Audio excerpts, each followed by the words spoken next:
नमस्कार दोस्तों। कल रात पश्चिम बंगाल में जो हुआ वह लोकतंत्र पर एक काला धब्बा है। संविधान, संवैधानिक संस्था, सुप्रीम कोर्ट और पूरा जो ये फेडरल स्ट्रक्चर है, संघीय ढांचा है, उसका मजाक बनाया ममता बनर्जी ने। पश्चिम बंगाल के मुख्यमंत्री ममता बनर्जी ने एक पुलिस कमिश्नर के समर्थन में उसके साथ धरने पे बैठी। ये सबसे बड़ा लोकतंत्र का मजाक था। एक ऐसा पुलिस कमिश्नर जिसे 3 बार समन भेजा जा चुका था सीबीआई की तरफ से कि आप आकर अपने बयान दर्ज कराएं, लेकिन वो हर बार बहाना बनाता रहा। कभी कहता मैं लॉ एंड ऑर्डर में फंसा हूँ, कभी कहता मैं दुर्गा पूजा की व्यवस्था में फंसा हूँ, और वो भागता रहा। जी हाँ, मैं पश्चिम बंगाल के कमिश्नर राजीव कुमार की बात कर रहा हूँ। कल क्या हुआ? शारदा चिटफंड घोटाले में सीबीआई के अधिकारी कल राजीव कुमार से पूछताछ करने पहुंचे। पश्चिम बंगाल की मुख्यमंत्री राजीव कुमार के घर पहुंच गई और राजीव कुमार के समर्थन में उसने सीबीआई अधिकारियों को गिरफ्तार करवा दिया। पश्चिम बंगाल की पुलिस ने सीबीआई अधिकारियों को गिरफ्तार किया। ये 2 तस्वीरें हैं आपके पास, जो आप देख सकते हैं कि किस तरह से सीबीआई अधिकारी को गिरफ्तार किया गया। आज़ाद भारत में ऐसा पहली बार हुआ। 1990 के दशक में एक बार लालू ने किया था और सेना की मदद लेनी पड़ी थी उनको गिरफ्तार करने के लिए चारा घोटाले में, और यहाँ ममता बनर्जी ने किया, सीबीआई अधिकारियों को गिरफ्तार करवाया। उसके बाद यही नहीं रुकी ममता बनर्जी ने भारतीय सेना और जितने भी मिलिट्री फोर्सेस हैं उन सब से अपील की कि वो नरेंद्र मोदी सरकार के खिलाफ बगावत कर दें। हद हो गई। इस तरह से पूरे भारत की पूरी संवैधानिक संरचना पर हमला किया ममता ने, और इसकी वजह से वहाँ के राज्यपाल को जितने भी सरकारी कार्यालय हैं उसकी सुरक्षा जो है सीआरपीएफ को सौंपनी पड़ी। ये क्या एक लोकतंत्र का में हो रहा है? अब मैं आपको बताता हूँ कि क्या प्रॉब्लम क्या है। शारदा चिटफंड घोटाला जो है वो छोटे निवेशकों, अर्थात जो 10 रुपये, 20 रुपये, 50 रुपये ऐसे छोटे छोटे निवेशकों से पैसा जमा किया गया और वो हड़प लिया गया शारदा चिटफंड कंपनी द्वारा, और उसमें बहुत सारे नेताओं के नाम आए। ममता बनर्जी के मंत्री के नाम आए, उसके सांसदों के नाम, विधायकों के नाम आए, लेकिन ममता बनर्जी कभी इनके समर्थन में नहीं उतरी। कुछ उनके नेता जेल में भी हैं, लेकिन ममता बनर्जी एक पुलिस कमिश्नर के समर्थन में उतरी। जानते हैं क्यों? कहा जा रहा है एक लाल डायरी और पेन ड्राइव में सारा सबूत इस पुलिस कमिश्नर के पास है। ये पुलिस कमिश्नर राजीव कुमार ममता दीदी का राजदार है। इसीलिए एक पुलिस कमिश्नर के समर्थन में लोकतंत्र को रौंदती हुई वो रात में धरने पर बैठी और वहीं से सरकार चला रही है। ताज्जुब कि जिस राज्य व्यवस्था में न्याय और सुरक्षा बहाल करने का दायित्व पुलिस पर होता है, वह पुलिस भी वहां धरने पर बैठी है। ऐसा लगता है पश्चिम बंगाल भारत में नहीं है, वो कोई और देश है। ममता बनर्जी शायद एक इस्लामिक पश्चिम बंगाल बनाना चाहती है, जैसे सोहरावर्दी ने बनाना चाहा था। और आप जानते हैं कि पाकिस्तान विभाजन के बाद बांग्लादेश तब बना। मैं आपको पॉइंट बाय पॉइंट समझाता हूं कि शारदा घोटाला है क्या, लेकिन उससे पहले आपको बता दूं आज कि सुप्रीम कोर्ट में यह मामला गया।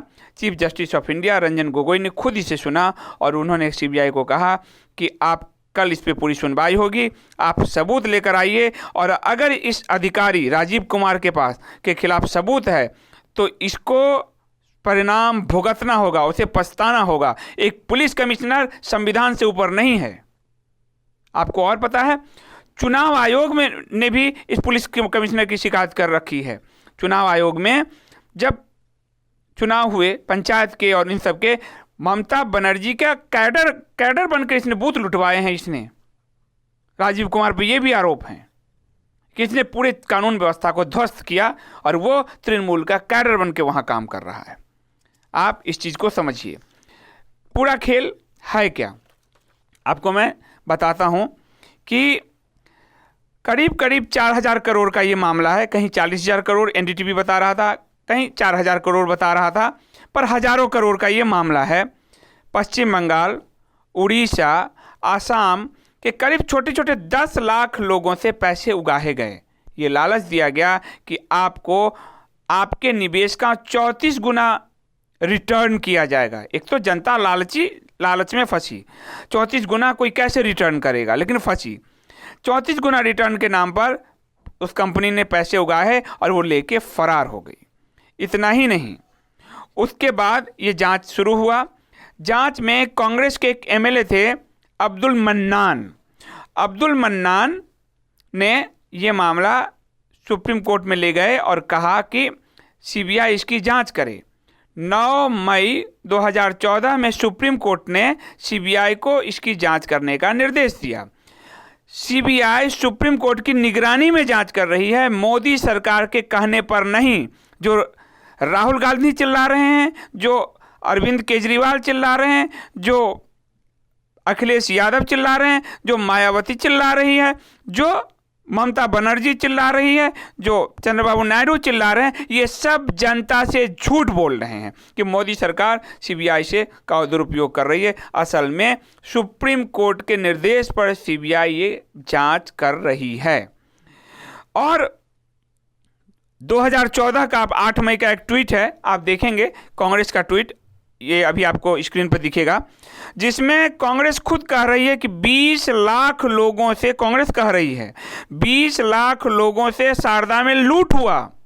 ममता बनर्जी को जिम्मेदार ठहरा रही है, लेकिन आज वही राहुल गांधी थूक चाटते हुए ममता के समर्थन में लोकतंत्र की दुहाई दे रहे हैं। ये इतना दोगलापंथी राजनीति में कैसे, कहां से आता है, आश्चर्य की बात है। आपको और बताऊं कि इस मामले में इसकी आंच बहुत दूर तक जा चुकी है। मैं आपको क्रम वाइज बताता हूं कि 2009 में सबसे पहले सांसद सौमेंद्र नाथ मित्रा, अबू हसीम खान चौधरी और साधन पांडे ने इस मामले में आवाज़ उठाई थी और इसे बाजार नियामक संस्था सेबी को दिया था कि इस पर आप संज्ञान लीजिए। बाद में ईटी की एक रिपोर्ट आई, उसमें कहा गया कि ये जो पॉन्जी स्कीम है, इसके जरिए करीब 988 करोड़ रुपए जुटाया था इस कंपनी ने। फिर क्या हुआ, फिर उस कंपनी ने क्या किया कि इसको मीडिया में निवेश कर दिया, अखबार और चैनल में, और 1500 पत्रकारों को नौकरी भी दी। इसलिए पत्रकार आज इसके समर्थन में जो उतरे हुए हैं।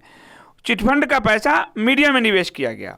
फिर 17 अप्रैल 2013 को शारदा के करीब 600 कलेक्शन एजेंट ने तृणमूल कांग्रेस के बाहर एकजुट होकर कार्रवाई की मांग की कि हमारे पैसे डूबे हुए वापस लाए जाएं।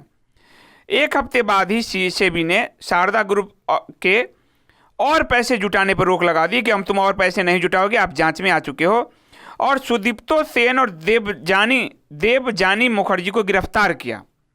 उसके बाद 2014 में शारदा घोटाले की जांच के लिए ममता बनर्जी पर जब दबाव पड़ा तो उसने कोलकाता के जो पुलिस कमिश्नर हैं आईपीएस राजीव कुमार के नेतृत्व में एसआईटी बनाई। पहले मैंने बंगाल का पुलिस कमिश्नर कह दिया था, सॉरी, ये कोलकाता के पुलिस कमिश्नर हैं। ये एसआईटी के प्रमुख थे। एसआईटी प्रमुख के नाते इन्होंने पूरी जो जांच की वो सारे दस्तावेज उसमें इनके पास है। कहा जा रहा है कि ममता का भतीजा, उसके सब लोग, खुद ममता तक ये आंच पहुंची हुई है, वो सारे दस्तावेज एसआईटी के प्रमुख होने के नाते राजीव कुमार के पास है। और इसके लिए ही सीबीआई उनसे लगातार उनको समन कर रही थी कि आप आइए और बताइए आपके पास क्या क्या दस्तावेज है। ये वहाँ नहीं जा रहे थे, 3-4 बार समन किया गया। उसके बाद सीबीआई जब कल इनसे पूछताछ के लिए इनके घर पहुंची तो ममता बनर्जी वहाँ धमक गई और उसका जो नौटंकी किया उन्होंने वो आप सबने देखा ही। फिर क्या हुआ, अप्रैल 2014 में ये मामला सुप्रीम कोर्ट पहुंचा।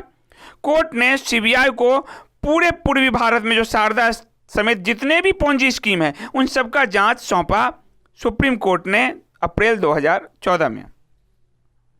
सीबीआई ने एसआईटी प्रमुख राजीव कुमार पर यह आरोप लगाया कि उसने सारे दस्तावेज गायब किए। ये जो शारदा के निवेशक हैं, उन्होंने Sharda tour and travel, Sharda real estate, Sharda housing, Sharda garden, resort, hotels, इन सब में ये पैसे लगाए, मीडिया में पैसे लगाए। उसके बाद फुटबॉल क्लब्स में ये पैसे लगाए। उसके बाद क्या हुआ, जब अप्रैल 2013 में शारदा ग्रुप बंद होने लगा, उससे पहले 239 निजी कंपनियों वाले समूह में 17 लाख निवेशक से माना गया कि 1983 करोड़ रुपए की रकम जुटाई गई थी। और सबसे बड़ी बात कि 90% पैसा कभी बैंक में नहीं गया। करीब 4-5-6 हज़ार करोड़ का ये घोटाला है। और निवेशकों को 80% निवेशकों को पैसा कभी लौटाया ही नहीं गया।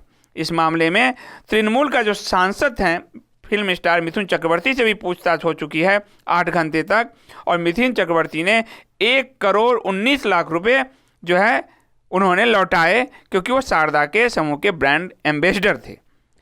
अब मिथुन चक्रवर्ती जो है, इनके ही सांसद, राज्यसभा सांसद की जब गिरफ्तारी हुई तब ममता नहीं चिल्लाई, जब इनके और सांसद और मंत्रियों तक की गिरफ्तारी हुई तब ममता नहीं चिल्लाई। लेकिन एक पुलिस कमिश्नर के लिए ममता अगर सड़क पर उतर रही है तो आप समझिए कि उस पुलिस कमिश्नर के पास ममता का सारा काला चिट्ठा है, इस घोटाले का सारा काला चिट्ठा है। इसलिए ये पुलिस कमिश्नर ममता को और ममता पुलिस कमिश्नर को एक दूसरे को ब्लैकमेल करते हुए, एक दूसरे को प्रश्रय देते हुए बचाए हुए हैं।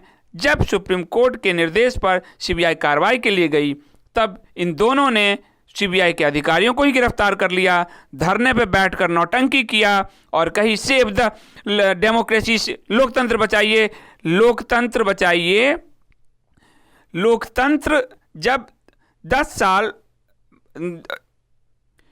जब दिल्ली के मुख्यमंत्री अरविंद केजरीवाल एक ब्यूरोक्रेट को थप्पड़ मारते हैं तब लोकतंत्र खतरे में नहीं आता, लेकिन एक लोकतंत्र जब एक अधिकारी की खिलाफ जांच होती है सुप्रीम कोर्ट के कहने पर, तो लोकतंत्र खतरे में आता है।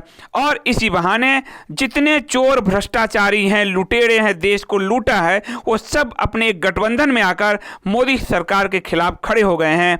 असल में इसे मोदी सरकार बनाम गठबंधन या मोदी सरकार बनाम ममता मत कहिए, ये साफ तौर पर ममता बनर्जी बनाम संविधान की लड़ाई है, ममता बनर्जी बनाम सुप्रीम कोर्ट की लड़ाई है, ममता बनर्जी बनाम संवैधानिक संस्थाओं की लड़ाई है। यदि ममता बनर्जी को प्रश्रय दिया गया, उन पर कार्रवाई नहीं हुई, तो भारत के संघीय ढांचे के लिए ये एक रोग की तरह होगी और यही रोग धीरे धीरे हर राज्य को चाटेगा। इसलिए ममता बनर्जी और उसकी पार्टी के खिलाफ कार्रवाई होनी चाहिए। ये इतने अराजक लोग हैं कि इन्होंने पूरे बंगाल में, हुबली में, आसनसोल में आगजनी शुरू कर दी है। ट्राम और रेल रोके जा रहे हैं, भाजपा के कार्यालय पे हमले हो रहे हैं। जनता को ये देखना है कि इन लुटेरों के हाथ में क्या देश सुरक्षित होगा। ये जो महागठबंधन के नाम पर जमा हुए हैं। बस आज इतना ही, धन्यवाद।